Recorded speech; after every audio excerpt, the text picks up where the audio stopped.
Are we live? Are we live? I'll try to be right here, I guess. Hello. Hello. Hi. Are we live? Let's see. Hello. It's receiving the content. Usually when we think it's live, it's live. Hello. It seems like we're...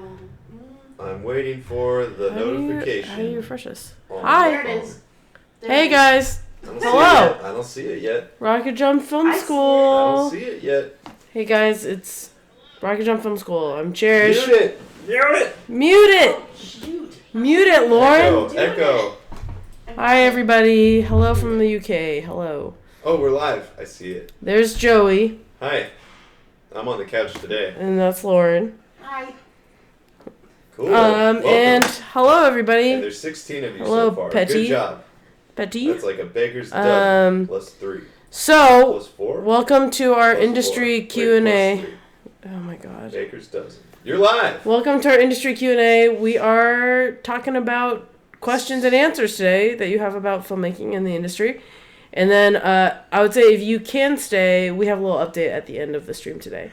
So that would be ideal if you can stay till the end so you know what's happening. You're making like a gross face in the thumbnail here, or in the face. Cool. Like the paused face. Isn't that funny? Thanks. Nice. Yeah. Petty says, glad you're better, Cherish. Thanks. I still have a little bit of a cough, but, you know, I'm here. You call this better?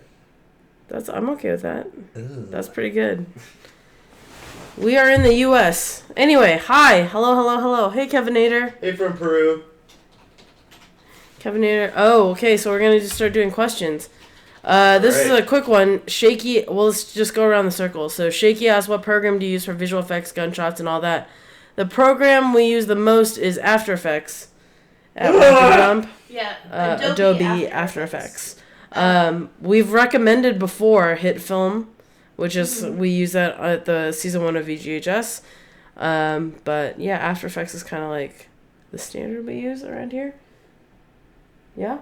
Yeah. Huh? Yes, After Effects. Okay. After Effects, and sometimes if we're really tired, it'll be, After Effects. All right. So after. You could fake it in other programs. You could do it with random slugs and do it cheap. But if you want to look better than that, After Effects. Lauren, you have a question? We're in it. We're jumping in. TaylorMade asks, what line of work would you suggest a student filmmaker jump into? Commercials, music videos, shorts, etc. It's like, what are you interested in learning? If you want to learn, commercials have a completely different like production style. They usually shoot quickly. They are made to advertise something. Music videos are a lot more visual. There's some interesting editing happening. If you want to do narrative, then I would do shorts. Just pick what you want to do and find interesting, because all of those have different paths. But if you don't like what you're doing, then it sucks. So while you're a student, the best time to try stuff out is now, because you have the time and ability to try everything out. And if you love something or hate something, you'll know before you're diving into it career-wise. And people usually want to help student filmmakers. So, like, if you want to do a commercial for a restaurant by your house, like, that's a location you can practice on. If you want to do a music video, there are definitely local bands you can reach out to be like, hey, I want to make a music video. And they'd be like, oh, my God, thank you. So, definitely use your status to your advantage. Mm-hmm. Hey, Narsim. Question, Joey? Leandro, dude, asks, how much do you guys make for making porn? We're not answering that. I will say that... I don't want to answer I have a lot of friends who have worked in the industry, the adult industry, and the dudes don't make much.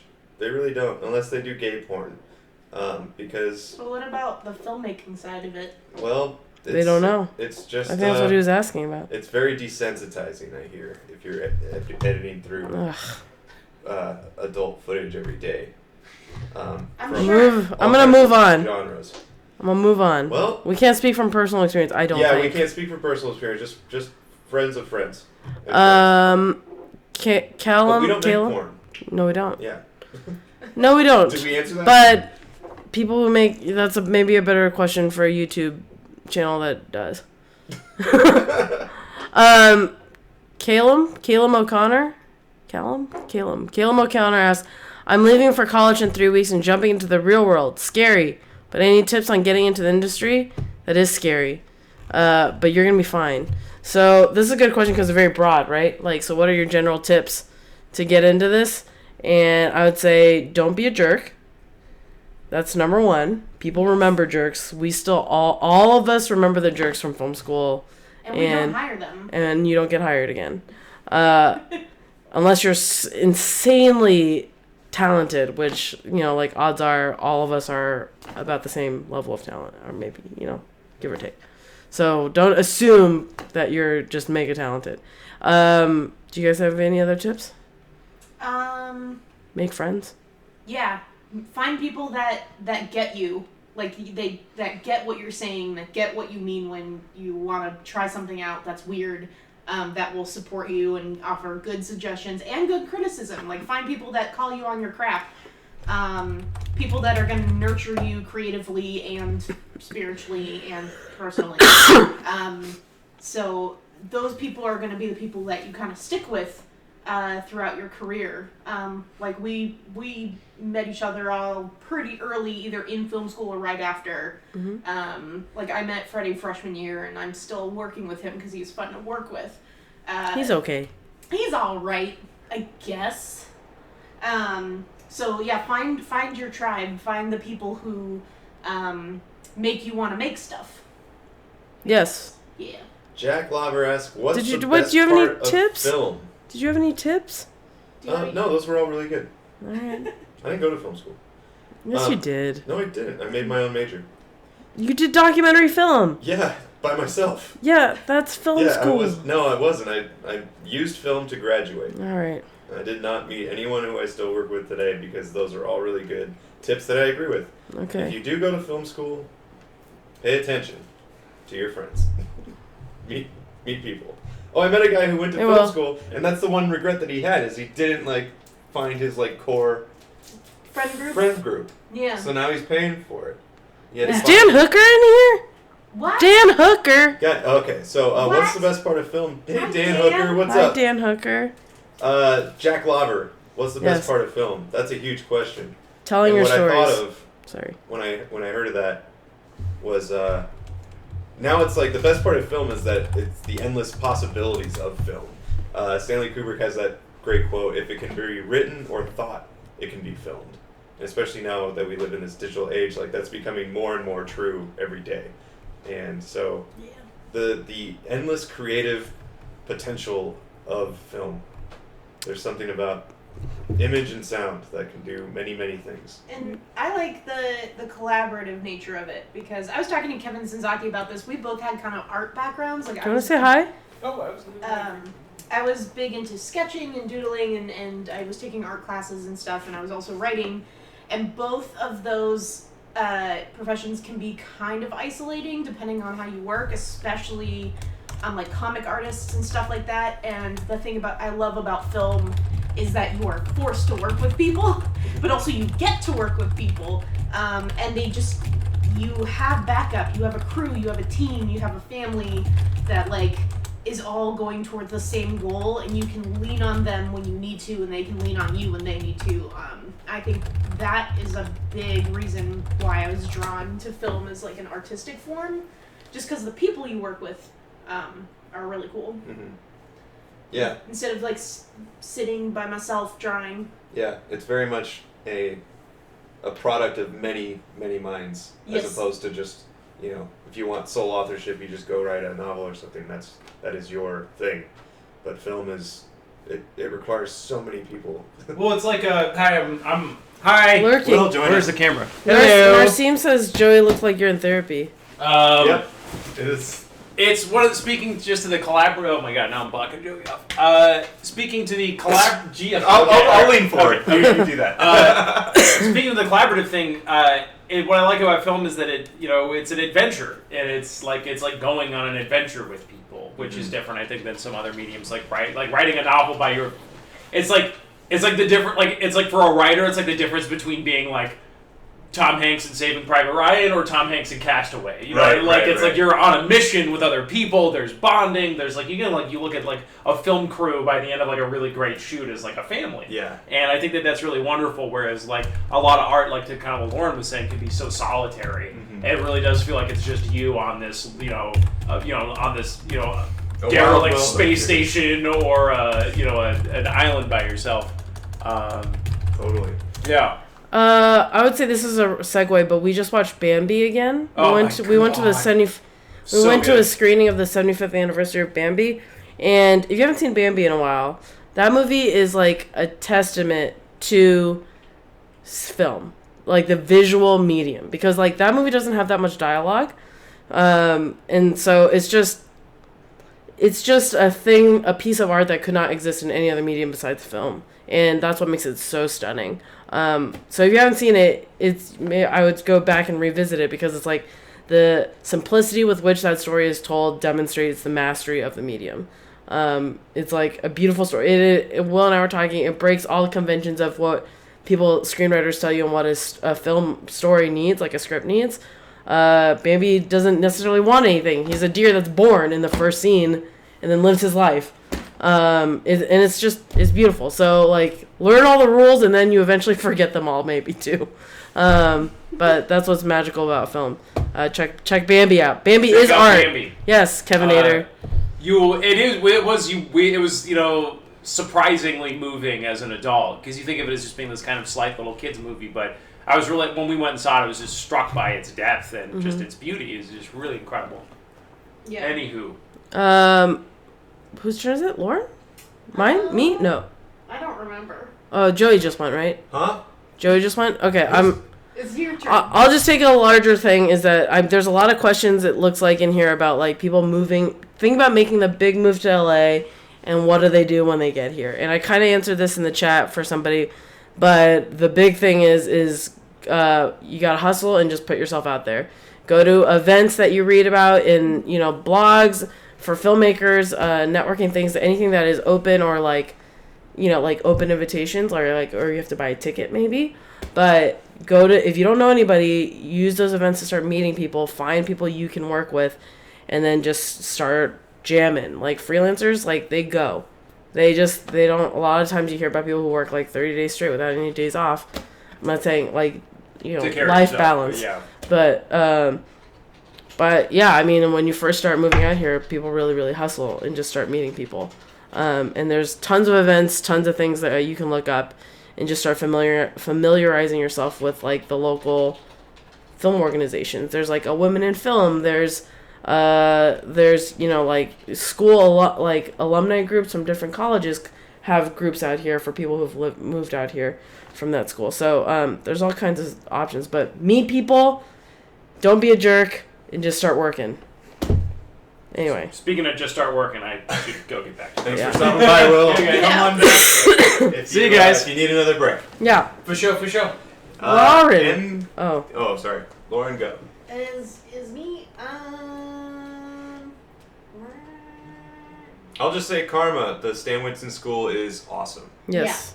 It's We love it. One of the better industry channels. It's rare that a studio will share that type of knowledge with people. So Stan Winston School, big on YouTube. Check out their channel; it's really cool.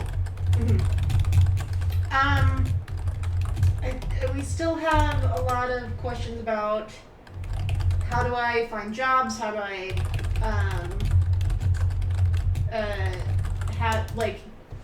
having a portfolio or a website or what resources are for jobs. Again, kind of like what Cherish said, there are amazing groups on Facebook. Like Facebook has become a really cool communication tool. There's staffmeup.com. There's, I think Mandy.com changed to something else. There's Linda. Lynda.com. Mm-hmm. Do they do hiring or is that just tutorials? Oh, I'm sorry. I thought you were talking about. Oh no, my do bad. My hiring. mistake. Um, Can you pass me I my had purse? Media Match for a while. Crew What'd you say? listings. Can you pass me my purse? Sure. If you are in film Sorry. school, Thank you. usually they will have a job board or internship board You posting. can talk to someone at your school to help you. Yeah. Yes. Job. Hey, And then Lauren. usually, like, alumni groups are a great way to do that as well. You should definitely have a easy place to go for people to see your work or get in contact with you. Yeah. Dan Hooker says he found his first job on Craigslist and still work with those people today. So just, Craigslist. But be safe. Be very safe with Craigslist. You Yeah. can't. It's hard to verify, but you should verify. The internet. Yep. Go deep. Especially if you're a student, this is now a good time to reach out to people that you admire. Our forums too. People got hooked up.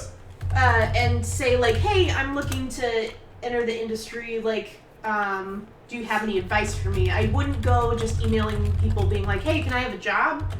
Because they don't know you. But if you open up the door to be like, hey, I want to get to know you. I'd love your advice if you have time. What would you recommend? That kind of stuff. Like, I got some really cool responses from people when I was in film school because people really do want to help out students. But you need to be polite and you shouldn't demand things from them. So it's just like, hey, are there any job openings is a lot not as good as, hey, I'd love to hear your thoughts. Yeah. But have a website if you can, have a link to a reel or something it's easy for people to get in touch with you. And then also on the topic of film school, again, if you don't, people like, is film school worth it? That's up to you. It's how do you learn? Do you learn better kind of trial by fire or want to get into it or just kind of learn on the job, or do you want an academic setting? Do you want a space to have a bigger learning curve and meet other students your age and people that you want to like grow with? It just is up to your whatever style of learning you have, because no one's gonna care if you went to film school or not. They just want to know if you're good at your job and you have a good attitude about it. So yeah. MKL257 asks, what's the one mistake you see most first-time filmmakers make? A few things come to mind, but one of them we addressed in one of our videos, which I think is very important to start thinking about, because there's like a practical, logistical way of approaching a film shoot, which I feel like first-time filmmakers don't grasp until they learn the lesson. The film that we did on that issue was called Shots versus Setups, and it prevents you from shooting things in a very non-practical way for your production, for the ease of your production, things like that. Shots versus setups, guys. It's something that a lot of first-time filmmakers don't usually think about. It's important to start thinking in terms of efficiency, in terms of your coverage, things like that, and reduce turnarounds, especially when you have lights and other things to factor into your set. So that to me is a huge pet peeve. It wastes so much time if you're not, and that's another thing that bugs me if you go work with a first-time filmmaker and they're not aware of this concept, is because it just takes longer. It takes twice as long as it should, and they don't know. So go watch that video, Shots versus Setups. Start thinking about your shots if you're a first-time filmmaker, and start planning ahead on the fastest way you can sort of capture all those things. That's a very common mistake. Yes. Yeah, I'm trying to think it's a of pet peeve. another one is trying to do everything yourself, and I mean sometimes you have to, but also when you do have people there to help you, if someone has a better idea than you, use it. I know just starting out, you're very protective of your vision and your baby and your idea, and that you want to be in control of everything. But as I said, like, collaboration is a big part of film, and if you aren't open to other people's ideas, you're gonna miss out on a lot of opportunities. So surround yourself with people who get your vision and want to support your vision. So when they do suggest something, it's still aiming towards the same goal. It's not them trying to take over your project or something like that. And then having a strong vision in mind also helps people get on board. And so you don't have those power struggles as much. So another big thing I'd say to beginning filmmakers is trust the people that you're working with. Know what you want, but also be open to new ideas. Couple writing questions in here. Someone asked, it was a little ways back, but they said they had a story outline. So how do you come up with a filling for the script? The filling is writing. So it's hard. I mean, like, that's great that you have a story outline. I think a story outline is like kind of the blueprints, right? That means you've done your prep. And I think a really good way to go about it is, this is tied to another question someone asked about how do I pitch a script.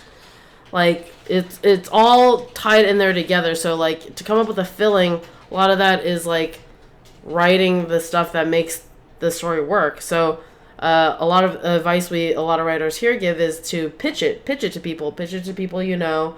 The secret to pitching is practicing and doing it all the time and being able to read the reactions out of the person that you're pitching to. So if something isn't like, you can tell when something's not working when you pitch it, right? So then think about at what point when you're pitching it did that person lose interest, or they kind of like were clearly thinking about something else, or they just didn't get it. Like, ask questions out of those people that you pitch from so that you can make your pitch better. No one goes out there, or they shouldn't, frankly, in my opinion, just go out there and pitch to someone in a high-risk situation where they're, like, betting on this person, because everybody should practice their pitch. And then pitching helps you write, like, while you're coming up with your script, while you're trying to connect the dots, while you're trying to do a lot of the hard work of that, pitching can help you figure out what's working and what's not. So it's all kind of tied together. I would say pitching is a big part of writing, or a tool you can use for writing, rather. And, and do it all the time. I'm like a nervous wreck about pitching, and I need to get better at it. And the only way to get better at it is to do it all the time with people you trust that are going to give you honest feedback. Yeah, if your mom is the type of mom who's just like, oh, that was great and perfect, don't pitch to your mom. Yeah, like, I love it, honey. Unless you want an ego boost. Which sometimes you need. Yeah. Pitching is also about self-care. Mm-hmm. But yeah, so that's my answer. Do you guys have any? I don't know. Want to add to that? Good. Sweet. Good. Yeah, great. Don't give it to the mom. My mom didn't know what the hell how to read a script. She's like, I don't This know. is boring. She says, I don't know what this means. Int, ext, what? Yeah. It's just no idea. Great. I think it's great, though. I believe that it's good. I was like, that's awesome. I found this is a pretty good question. Zachary asks, I'm a freelance AC and I have an idea for a short film. How do I get the idea to a director that would want to make it their own? This is when you need to make writer friends. Because you need somebody to write it. Or if you wanted to write it and find a director, it's the same thing as find people that are like you, that think like you, or kind of get what you're doing, and make friends with them and see who wants to do it. I'm not sure if you wanted to write or you just have an idea and have somebody else make it. But you probably just need to decide how involved do you want to be. If you just want to throw out an idea and then let it go, or if you want to be involved in the process. So it's literally about making friends at that point and making connections with people that you like working with. And we kind of touched on that a few times. I think that just ties back into what Cherish was saying also, is just pitch it around to whoever seems interested in it. Mm-hmm. You know, just tell your idea to anyone that you think might help you make it. And yeah, practice your pitch. And also, I will say, I think even having like an outline, like they call it a treatment, you know, like just an outline or a log line of your idea makes it easier to send around. Mm-hmm. So like if you just want to do like a 1-2 page summary or explanation of your idea, then you can, like, usually it makes you work on the idea so that the idea is stronger because you have to write it. And so I would suggest your next step is put together a treatment or and then practice pitching it. Yeah, like Joey and Lauren said. Yeah. Joey. Geek Arsenal asks, what other characters would I like to play outside of the typical like comedy stuff that I've done? That's like, I don't know. I only have acted when people just cast me for it. I've only auditioned once, and that was for Jess's Big Date, which was a little bit uncharted territory. I was sort of the straight guy in that, and that was a little more restraining in some respect. But you know, because you can't all be crazy, otherwise the craziness like has nowhere else to go. Yeah. You know, so there's no contrast. yeah, so you got to be the control in some of those situations. So I that was a little departure from the typical thing. But I also I don't know. It's not something that I think about too often. It's just whenever someone thinks that you're right for it. The same way would go with any of your friends that you have. You know, you cast people, your friends, as accordingly. You know, who would fit whatever you're doing at the time. So we're doing the same thing. We just cast people who we think could be good in it and things like that. So I'm always surprised when people assume I can do any of that. But I really don't know. Sorry, so that was just... But the next one was, are festivals worth it? Who has that? Wild King Films. Are film festivals worth it anymore? I think so. I think festivals are fun. Mm-hmm. A lot of it's great to see your work on the big screen. A lot of movies still get bought at film festivals. Yeah, a lot. That's mostly how the independent film industry still works. Mm-hmm. So yeah, totally. And you meet people. Find the festival that suits your film. Don't just submit it, everywhere. Anywhere, because then that's a lot of money, and then yeah, be strategic. Not worth it. So worth it. Be smart about how you submit, I would say, but they are fun. They could potentially do really well. Yep, that was it. Nice. Without a Box, great website. Put your film on there, and they have a whole list, and it makes submitting a lot easier.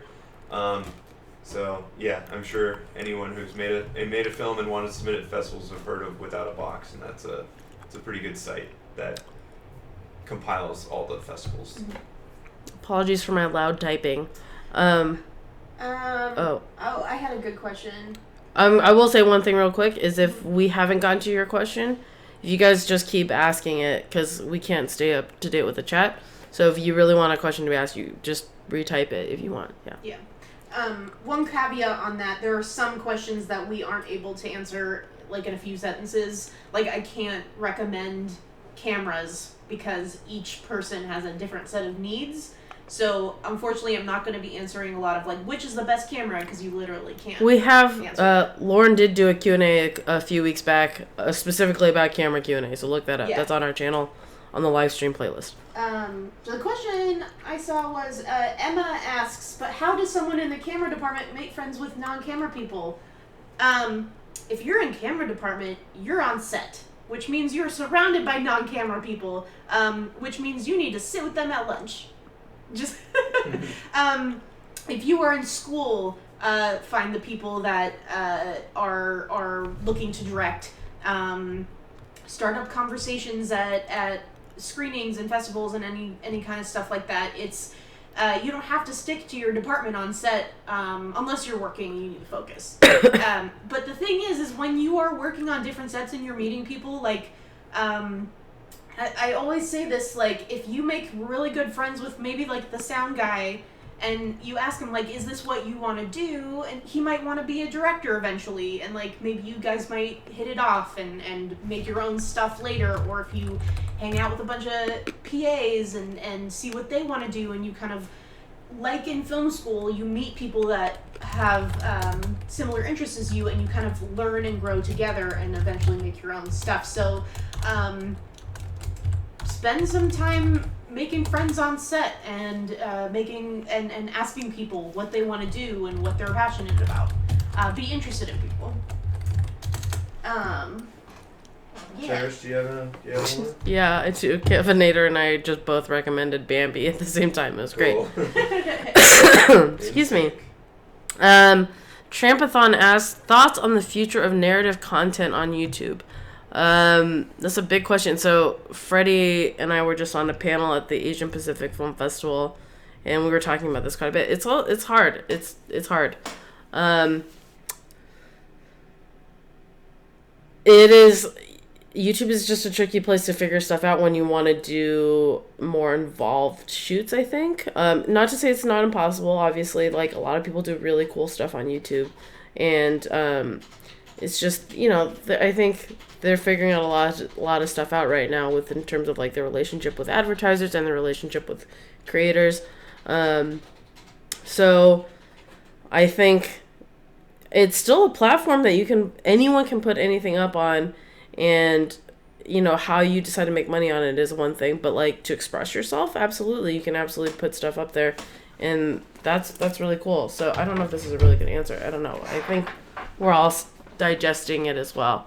But in terms of, like, doing large-scale narrative stuff on YouTube without the support of, like, without being on YouTube Red or something like that, it is hard. It is definitely tricky. But if you can keep things to a budget where you can afford them and where you can afford your shoots and stuff like that, that's, keep doing it. There's no reason not to put it on there. YouTube does have an incredible reach to an audience, and that's really, really cool. I had some slating questions. Have we been answering those in the chat at all? Dan Hooker has answered them. Okay. Yes. Yeah. So yes, what Dan said, I trust his Dan knowledge. knows. Dan knows. Good video. Thanks for watching it. It's slating's important, as I will defend being an editor, and Freddie might not agree because he is usually not the one syncing the sound. But good question. This doesn't work. Shaky asks, if you're a beginning editor, where should I start? Where should you start, and what should you do to start your career? That's a good question. I think we touched on it a little bit last week as well. It's sort of just get your hands on as much footage as you can and practice editing. Something that we recommended last week, and anything else, if you don't have any footage, you can take a movie and recut a trailer for it. That's always a fun exercise to do. Things like that. So so like look up fake trailers or something like that for movies and see what they've done. Pick your favorite movie. Say it's The Fifth Element, and then you want to make it a romantic comedy or something like that instead of a sci-fi action movie. Like, editing is about using that footage and then forming like a narrative or something like that. You're telling your own story, so take what's out there and tell a story using the footage, and you'll just start practicing and solving problems as you go. Yeah. It's every project's different, and every movie's going to be different and require different needs. But get your hands on footage and practice. Yeah. And then with that, you can apply, and you can just say yes to any job. Doesn't matter if it's a commercial, music video, whatever. Just always make yourself available and have the time to do it. You can't just wing it when you're editing. You need to be dedicated to it, So, and then people will see that. You'll get faster and all that stuff. Watch Freddie's Hotkeys video. It's good. What was I gonna say? Yeah, I think I previously said a lot of people start practicing editing just by cutting fake trailers too. I know a lot of people who started that way too. So just playing around. So yeah, get footage. Get footage. Get footy. Practice. Freddie calls it footy. How gross is that? It sounds dirty. So gross. Get footy. Yes. Dan Hooker with the amazing answers. I mean. I saw a good question. Where did it go? Donovan has been asking this a couple times. How do you decide what part of the film industry you want to be in to do? That's a good question. That's a great question. A lot of people have problems with that. Yeah, because sometimes what you think one thing is, it's actually completely different. I remember going into film school thinking I wanted to be a director, and like a lot of people go into film school, and then I realized that I was more interested in directing what the camera was doing and what the lighting was doing rather than working with actors, and I realized just how acting and actor heavy directing is, and that's not something I'm super interested in and something that's in my skill set. And so I switched to cinematography maybe 2 years in, just out of experience of taking classes and that kind of stuff. But that if I had sat down and thought about it, that was kind of a no-brainer. Like, I was very visually oriented. I like taking photos. I like drawing. I wasn't ever a theater kid or into any acting stuff. So that might have made more sense thinking about it. But something you might want to do is ask yourself, like, what kind of people do I want to work with? Do I want to work with my hands? Do I want to build stuff? Do I want to be on a computer? Do I like taking things apart and putting them back together story-wise? Do you like making collages, or do you like painting? Like, what, like, start thinking about the types of art and the types of activities you like doing, and then try to find a correlation with something on set. So if you really like making music or layering sounds and that kind of stuff, or podcasts or something, maybe you want to go into sound. If you PA like video, sort of the PA video, he has that sort of message where you can see what departments there are. I think a good way of doing it is, like, at USC, Lauren and I went to film school there, as well as a bunch of other people here, is they kind of made you do everything. Like, they made you do sound, they made you do editing, they made you shoot, they made you direct and produce.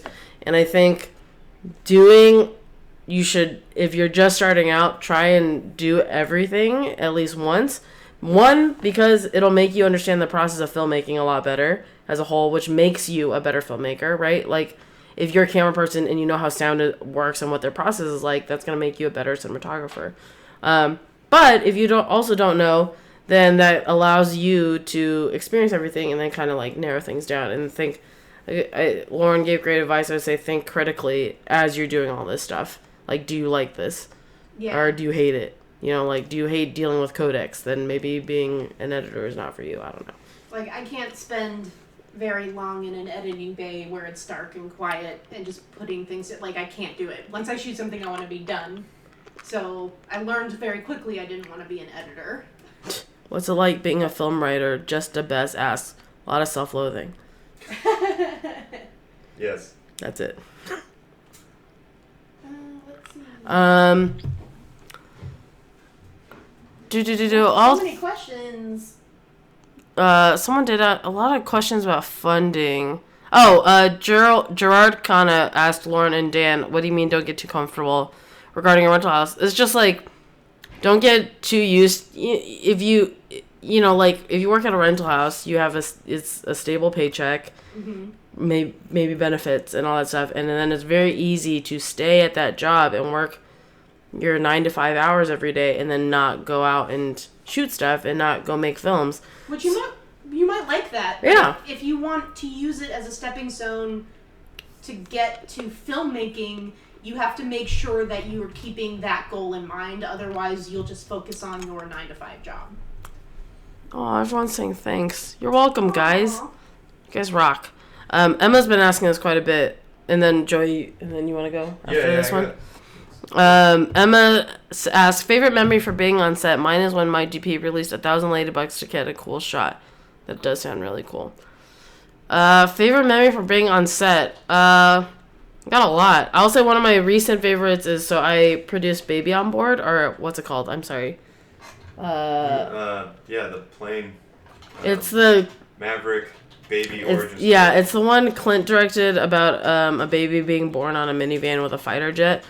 It was crazy. That was such an experience. That was totally an experience producing that thing. And Clint was like, "Oh, we'll just like sleep in the desert. We won't need air conditioning. This is something you wanted to shoot in August in California, in the desert." But we got it like AC situation, like in a situation from the AC, and like it was just an adventure. It was really an adventure, and I was really happy at the end of it with how it came out. And I remember we were like out there at sunset in the middle of the desert, and this train was going by. It was just beautiful and really surreal. So if I were to say that, I guess maybe Baby on Board was the last one. You guys have any? Favorite moment on set. I remember season 1 of Video Game High School, and we were out at the desert shoot 'em up Field of Fire place, the silo, right? And it was the episode where the law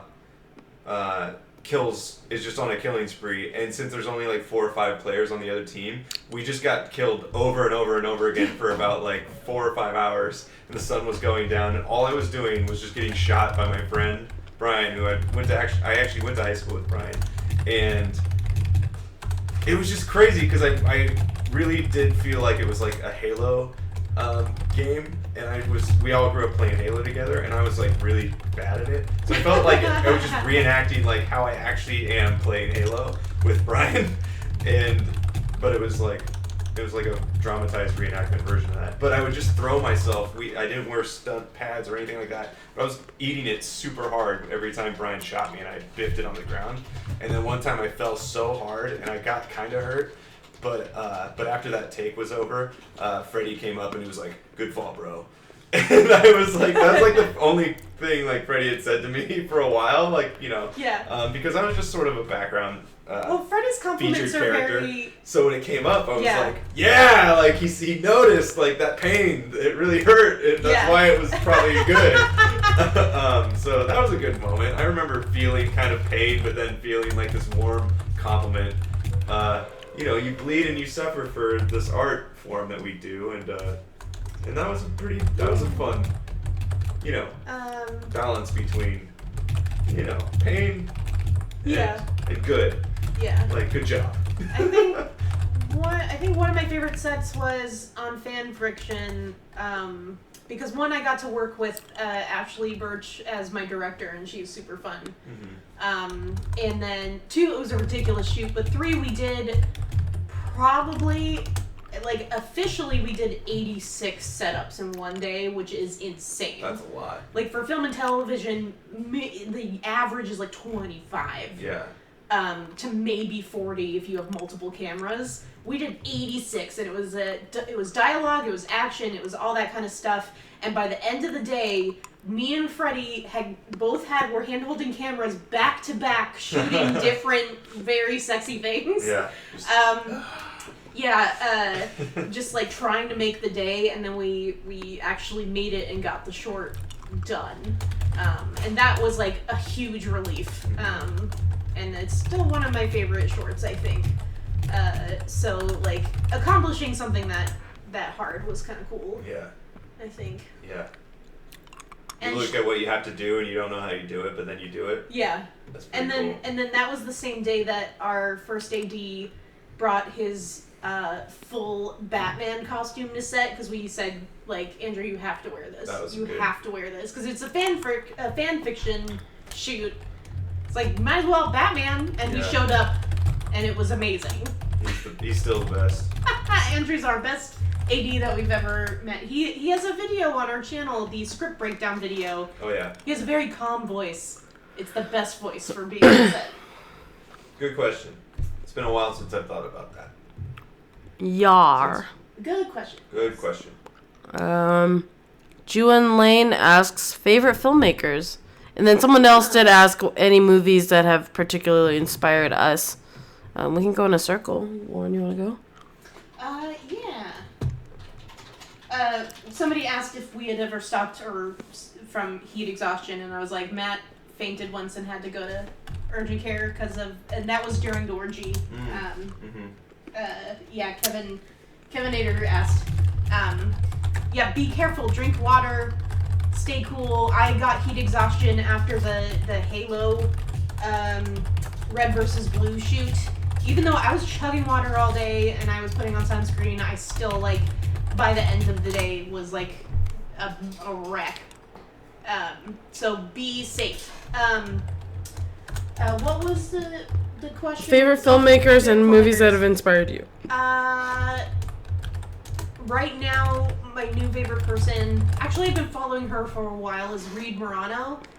She came up as a cinematographer and now is directing.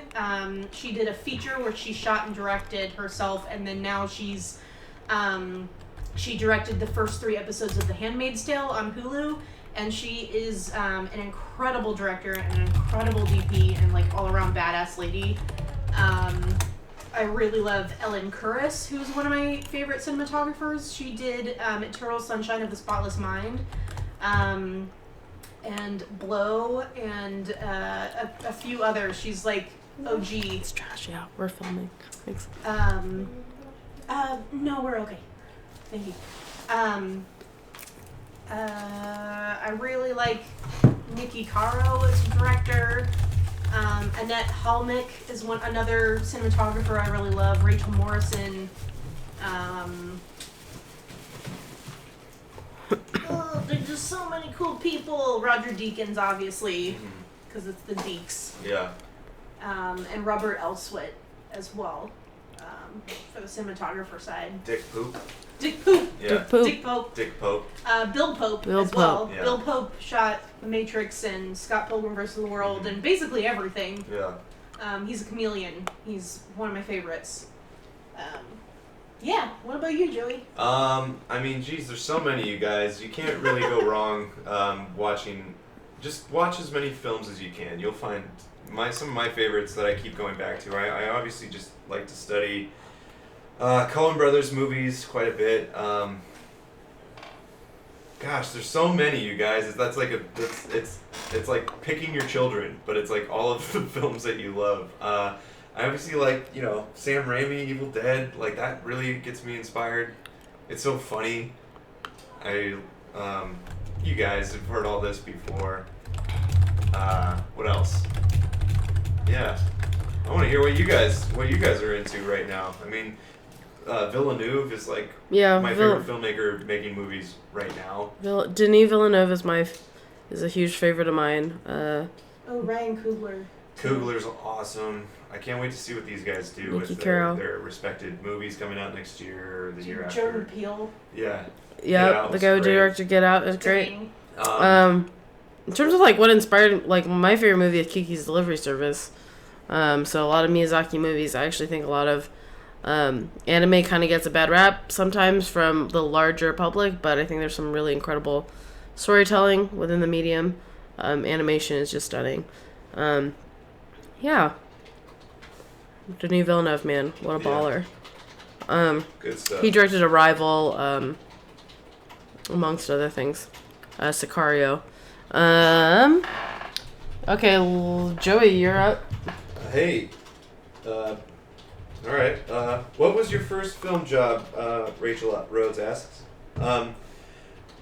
My first official film job was, I'm not even credited, I don't think, but I just turned 18, where you're legally now able to work on a feature film, and it happened to be the same winter, because I'm a January baby, that I was still senior year in high school. David Arquette, in his feature film debut, was shooting up in Big Basin, which is like 10 minutes up the road from my house, up in the Santa Cruz Mountains.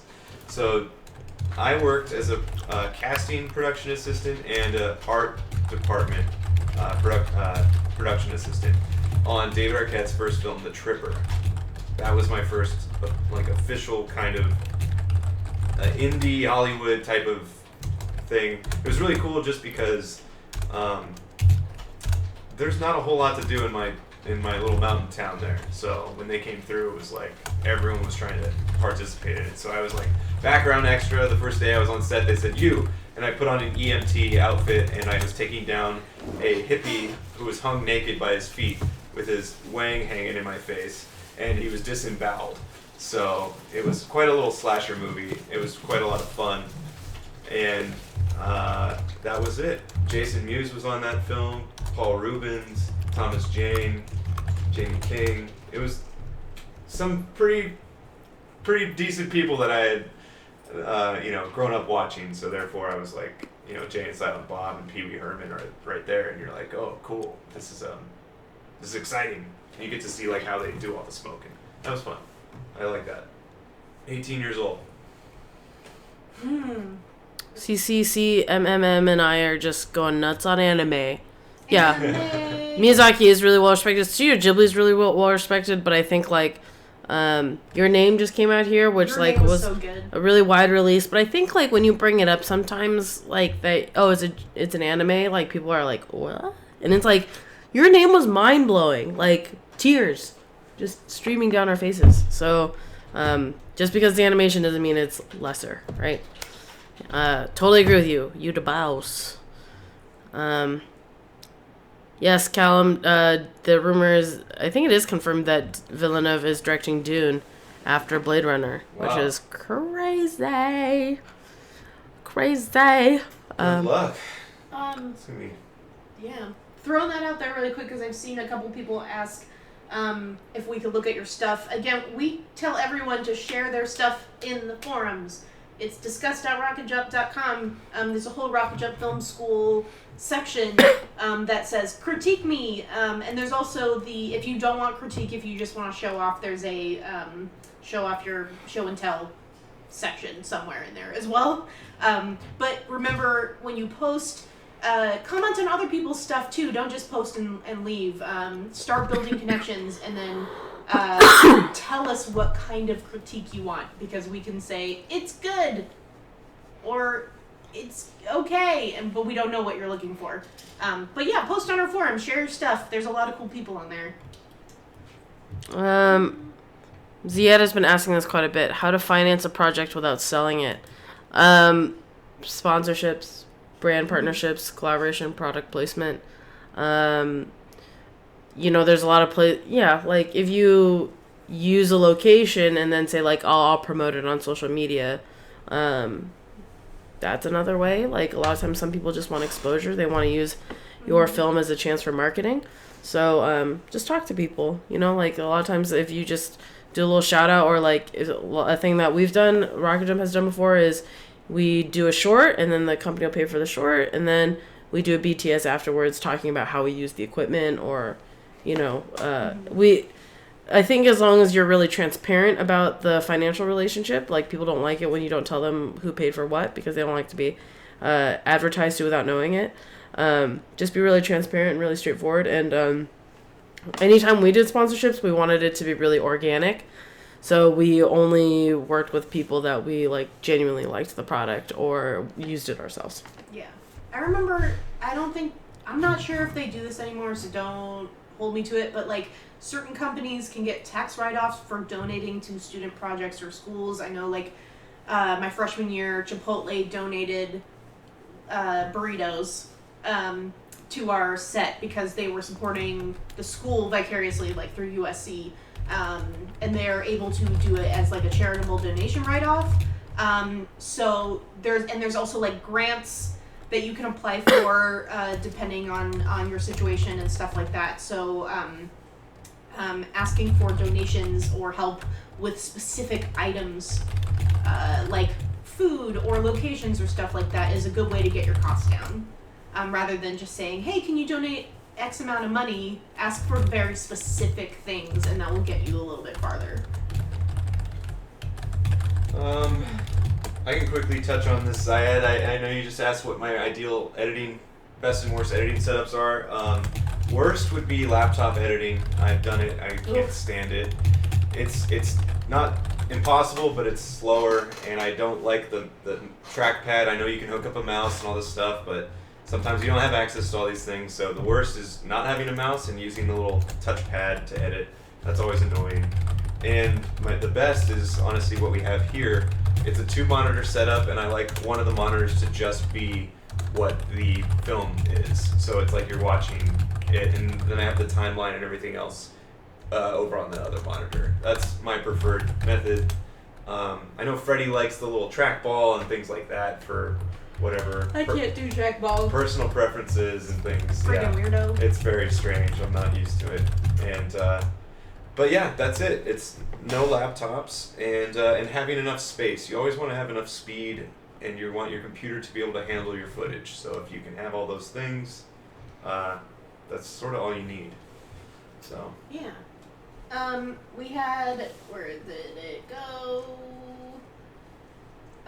Somebody asking how film unions work. Super Smash Clips asked, how does a film union work? And they're very similar to other working unions. Basically, they're making sure that you're paid fairly, and there's also a way to get benefits and that kind of stuff. So basically, like most I'll use camera, like the local 600 union as an example. Usually what you're doing is you have to get a certain amount of hours worked as a camera operator, as a DP. It has to be one thing. You can't get combined hours from operating and DPing and ACing. You have to get a specific amount of hours to show that you're serious. And you have to get it signed off. I believe you have to get it signed off by the people who are hiring you. You have to submit your hours and pay an application fee to the union to also, it's basically you're showing you're serious and that you are committing to this union. And then that way you have enough experience to be a union filmmaker, and people will pay you accordingly. So unions basically say if like a budget is, if your film budget is around this much, you should be paying people this much. If it's higher than that, then it bumps up to higher. So it's a way to make sure that people are being taken care of, that their jobs are secure, that they're getting paid well. They also offer health insurance and that kind of stuff if you have enough hours each year. And then you also pay yearly dues as well. And each one, and I'm not part of a union, so this is very, very vague and very general. And I would encourage you to visit their websites or even email them and ask how it works, because they're super helpful. And it's one good way to meet people and work on some quality projects. And then that also means when a project is a union production, they will hire only union people usually, or people who are willing to flip to union. That's my general understanding of it. There's definitely some nuances and other stuff in there that I didn't touch on, but it's like any other workers union, just taking care of people. Ginge 101 asked if there was one I believe it was one piece of software that you would say is essential to know. I would say editing software. So I think editing is a crucial part of filmmaking. So if I had to learn one thing, I would say I think Premiere is I personally like Premiere because it's a standard that people use. It's professionals use it, but it is affordable. And and there's the support for it is great. Adobe support for it is great, that you can learn it on your own, and there's classes for it and stuff like that. If you want to just start learning the fundamentals of editing, I'd say maybe it would go like iMovie, hit Film Express, which is a free program, and then I would move up to Premiere, and then like Avid is the super pro one, but again, lots of David Fincher movies cut on Premiere, so you know. Mm-hmm. And I know a lot of TV is still on Final Cut. Mm-hmm. Yeah, people say Final Cut and Avid. Yeah, Final Cut had a real bad update, and I don't know if they've recovered. Have they? No. I mean, sort of. They've offered plugins to sort of get it back to common sense. Yeah. But yeah, they took a pretty big hit. But Premiere's good. I like that Walter Murch was cutting on Premiere, and he would talk to Adobe on things that they could improve and things like that, and they implement, their notes. They're like, they're receptive to making their product as good as it can be, and that's really reassuring that they're helpful. They really like filmmakers. They like artists. They're very artist-centric. Yeah. There goes Cherish. I saw a good question from Cinema Addict. What's the most common mistake you guys see with beginner cinematography? And one thing that you mentioned was the shots and setups, like scheduling your shots. Yeah. We have a video on. In terms of actual visuals, one of the most common thing, and I did this too because I just didn't know, is not varying your lenses, using your lenses to your advantage, and using focal length to your advantage, because a lot of people think of close-ups and wides in terms of where the camera is, but you can have a wide on a very long lens if you move far away enough. But you can also have it on a wide lens and you can move it closer and you'll still have the same frame, but it will look a lot different perspective-wise. Same thing with close-ups. You can move your camera farther away and zoom into somebody to have a close-up, or you can have a wide lens and get really close to them and it's the same framing, but the perspective is entirely different. And a lot of people don't quite play with that when they're just learning, because you're looking at the physical like frame, like this is a close-up, this is a medium, but like how do you accomplish that is an interesting question. If you want a medium on a wide lens or a long lens, so I would recommend playing with that and seeing what the different effects are, and getting to know your lenses a bit more. That's the one thing that I wish I did more when I was learning. So, can I take a question? I got one. Okay. It's Evelyn Starks asked, what would you say is the biggest thing the industry is lacking in terms of content? I mean, when I first read that, I thought, well, the industry seems to be going through a constant cycle of rehashing, rebooting, remaking other existing properties. Like we were sitting there watching trailers for 30 minutes before Guardians of the Galaxy, and it was just another Pirates, another they're rebooting The Mummy again, another Planet of the Apes. Like it just the list goes on and on. So when you see trailers that are just all unoriginal content or rebooted versions of existing franchises, I think that is like, I agree. that's face value. That's Yes. like what's up there, big blockbuster type of Yes. thing. So what I would say is they don't necessarily lack unoriginal content, because you have stuff like Get Out, and I like The Nice Guys, but these are very genre. The Witch. These are very genre-based films that are released. You know what I mean? I mean, And in conclusion, I feel like you don't really get that like $20 million movie anymore. You either get the 200 million or about $1 million, and so you don't really get the in between, like the Nice Guy type of budgets anymore. Those are a lot more rarer, I think, being produced, and that's at least my perception of it, because it's also very. It's a huge question, and I feel, but that would be my gut feeling in terms of content that they are. yes, I mean, historically, backing. there are less, because, I mean, studios get such a bad rap, and I worked with studios, so, like, I tend to defend them a little bit more, but, like, yes, I would agree with you. I'm looking at you, Joey. Yeah, I see you. Okay. Yeah. That, on the surface level, yes, there's a lot of that, but you have to make... I agree. I think that's a totally fair criticism, Yeah. and I think that they should always be aware of that.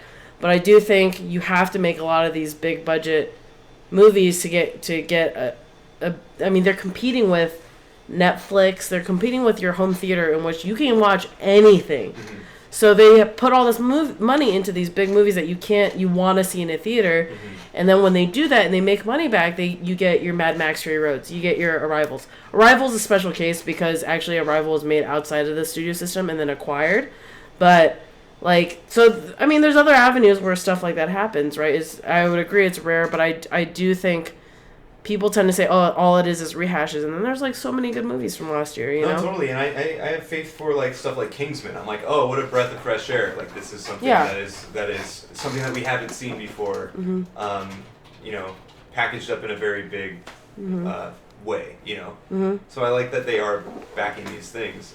But yeah, again, it's just like that's obviously that to me feels like the right. Yeah. When you think about it, that's what stands out. But there's a lot more underneath that we. Who asked that? Evelyn, yes. And yeah, good point. They are competing with Netflix and Amazon and other shows that are like able to take more risks in riskier type of shows. And there's a really good article I just read that maybe everyone in this room and also people there might be interested in. It was a total interview in dissection of A24, which is like this distribution company. They like acquire a lot of films from like film festivals and like independent film circuits, and then they distribute them in really unusual ways. I think their first movie was Spring Breakers, It's super fascinating. If you like industry stuff and producing and like independent film and that kind of thing, like I would just search A24 and then see if there was a recent article for it. It was really great. I'm sorry, I forget where it was. Maybe Rolling Stone? I don't know. But it was great. Definitely check that out. I had a question I really wanted to answer. Kyung Chan Min asks, being a first-generation Korean-American college student aspiring to become a cinematographer, I'm really split between going to film school or going straight to LA to work on productions. Any advice? Okay, so this is the whole film school in real life, should I do it or not? And the story, I'll just tell a quick story, is I remember one of my first days at USC Film School, one of our head professors or something like that said, like, okay, take a look around the room and remember that the people in this room are not your competition. The people who are not going to film school, who at 18, 19, whatever, decided to just move to LA and work on productions right away, they're your competition. And I don't think, like, competition's a little bit of a straight, like an intense word. They're not really your competition, but it just goes to show that there's no right or wrong. I think the best thing you can do is look at the pros and think about the pros of film school and think about the pros and cons of going straight to work. The best thing that film school can do for that did for me, and I'm sure a lot of other people here, is one, it gave me the chance to make mistakes and practice, because I didn't know anybody in film. I did not know professionally, I didn't have gear, equipment, software, or anything like that. So it gave me a chance to practice and use all those things in a safe environment where I could fail. It gave me access to that equipment, and the third thing is it put me in a place where I could meet my future collaborators. So I didn't know anybody. I didn't have any family connection. I didn't know anybody working in film who could introduce me anywhere. So I went to film school because then I met all these people that I could go on and make films with once we graduated. So that's the pros of film school. If you have connections or like you can't afford film school, that is definitely not a roadblock to working in the film industry. You can definitely just, like, a ton of people are answering in here. It's great. Networking, building connections, you can do that without film school too. It's just a little bit of a grind and just looking at who you are and what you're willing to do. I don't know if you guys want to add to that. Did good. Yeah. Thanks.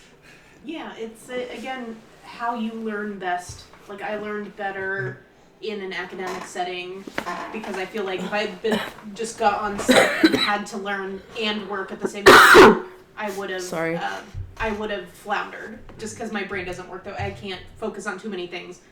So I liked being able to try stuff out and fail spectacularly at film school where it didn't really matter, and meet people. So yeah. Someone really quick asked about books on directing, specifically, and I recommend Shot by Shot, Film Directing Shot by Shot. This is by Stephen D. Katz.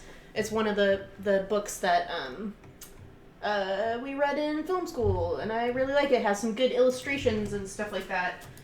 Just kind of, it doesn't focus super much like on the acting side of things and performance, but this is more about technical directing, blocking, framing, stuff you need to know when talking to your crew and your cinematographer and knowing how films are put together, storyboards and that kind of stuff. So technical directing and stuff like that this is a good book for that. For acting and stuff, I would go straight to the source with like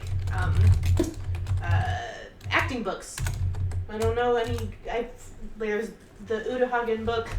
There's some other ones. I'm not sure which ones are the best ones, but ask a theater major. Ask a theater major. I know a few people who have done the master classes with Kevin Spacey and other master classes like that, and they say those are pretty. If you're interested in acting, maybe check out one of those too. It's pretty cool that people are putting those things together. I know someone did the Sorkin one for screenwriting, acting. Those are neat. Mm-hmm. It's cool. It's the internet. So it's like one more step away from film school, is that you can have access to online courses like that as well. Pretty cool. That's something new. Tommy Bowles asked, he just got here, so what schools did we attend? USC Film School. Yeah, I also did USC Film School. I was at UCLA my freshman year, and I studied theater directing while I was there. And then, 18 years old, being an undergrad, I went to Santa Cruz, UC Santa Cruz, and transferred there. It was too tempting to be in LA, and as Cherish said, not doing film, being in LA and being in school was a very, it was something that I couldn't handle because I would either want to be on set and I didn't want to be in class, so I just moved home. I got my degree. I was also really upset because I would have been paying $1,200 to share a bedroom in LA. It's expensive. It's LA is so very expensive. expensive. So just to take undergrad, general ed, it was very discouraging. So I moved home, I studied documentary film, and I moved down here after I graduated. So. Yeah. Yeah. Cool. It's hard. What time is it? Oh, it's 5:10. Let's wrap it up. Thanks, guys. Okay, we're gonna wrap it up. So, for those of you staying by, we do have a little bit of an update. So this is actually going to be film school is going on hiatus for a little bit, for an undetermined amount of time. We're still gonna be posting videos whenever we can, but it won't be with the regularity with which we have been. So live streams won't be happening regularly.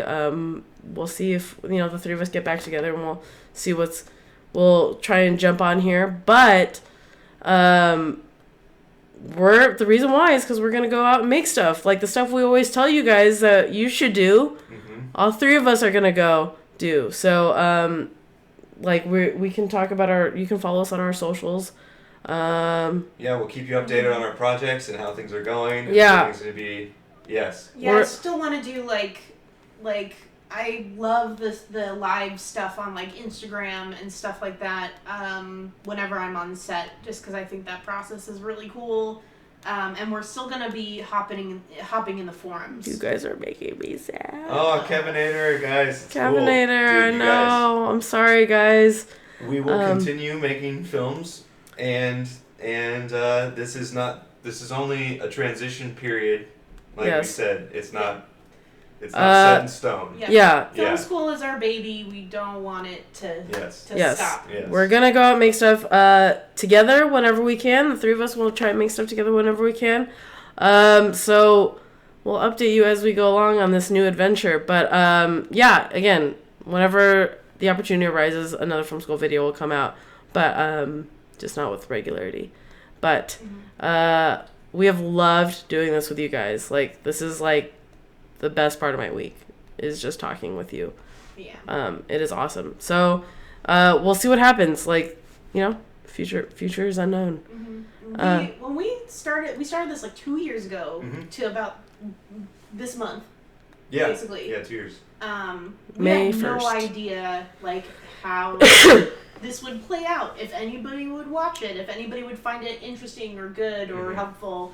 And so seeing how this has grown so quickly and seeing you guys respond to it so positively and be so supportive has been like incredible. Like, I think it's one of the best things I've done since ever, like graduating from film school. And I'm extremely proud of what we're doing. Kevin, stop!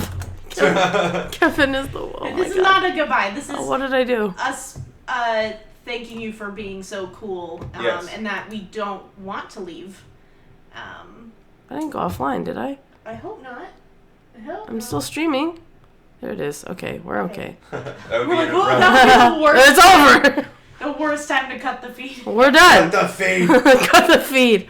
No, we didn't cut the feed. Sounds like a goodbye. It's not. It's not. It's a see you later. It's a goodbye from doing the regular streams and the regular videos, but we will continue to do things when we can. Yes. Yes. Because we are still doing our own projects, and as it's really hard to keep making videos about how to make films if we aren't making films. You guys need to understand that it's like we want to do the things that we are teaching just as much as we are teaching them. Kevin, you're killing me. You're breaking Cherish. You are breaking me. Are you listening to what is being said? Kevin. Yes. As anyone else, as you have school years, you have summer breaks, you have this is we treat it like school. Yes. Yeah. So we'll see what happens. You're not going to be in school year round this summer. You sort of jump for joy when you have that summer off. So Exactly. consider So it a summer break. I will say, okay, so we will say all our socials before we leave, so you can follow us wherever it is. And I will say I will personally still be in the forums, like probably more active than ever before. So I will definitely hang out there. My username is @Cherish, I believe. So, say hi. I'll definitely be there. Ziad just asked that. Yes, I will be in there, Ziad. And maybe we'll all be posting stuff about like, what do you guys think? Don't tear this apart, please. Thanks. Yeah, no, we're gonna be active in the forums. We can certainly share behind the scenes from set, stuff like that. Yeah, and it'll be fun anytime I have ideas, Joey has ideas, Lauren has ideas, all stuff we want to make. So we're going to do what we love, hopefully, and hopefully we're good at it. We don't know yet. While we're doing our stuff, we hope that you are doing your stuff. There's no excuse to not go make a movie. Just fail fast. Try something. If it doesn't work, hey, at least you shot it. You tried. Yeah. And please keep showing us your stuff. Keep posting in the forums. Tag us on Twitter. Find us on Instagram. Damn. Trampathon's like, if you're going to leave, just leave. Damn, dude. Harsh. We don't want to let go.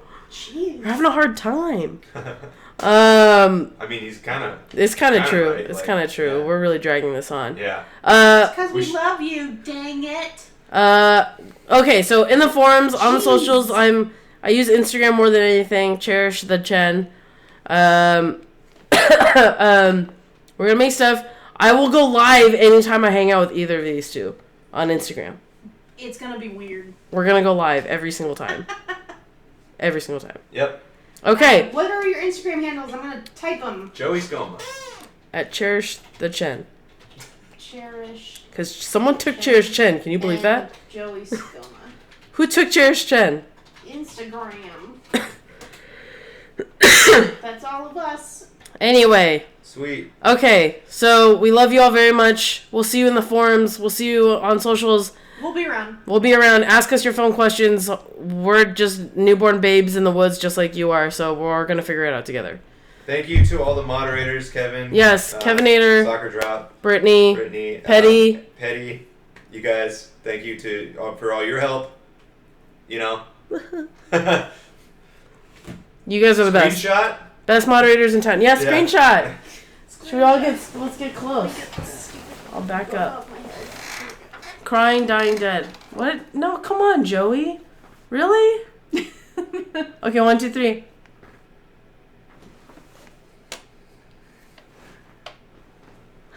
Okay. I don't know if it happened. Well, one crying one. Check this out.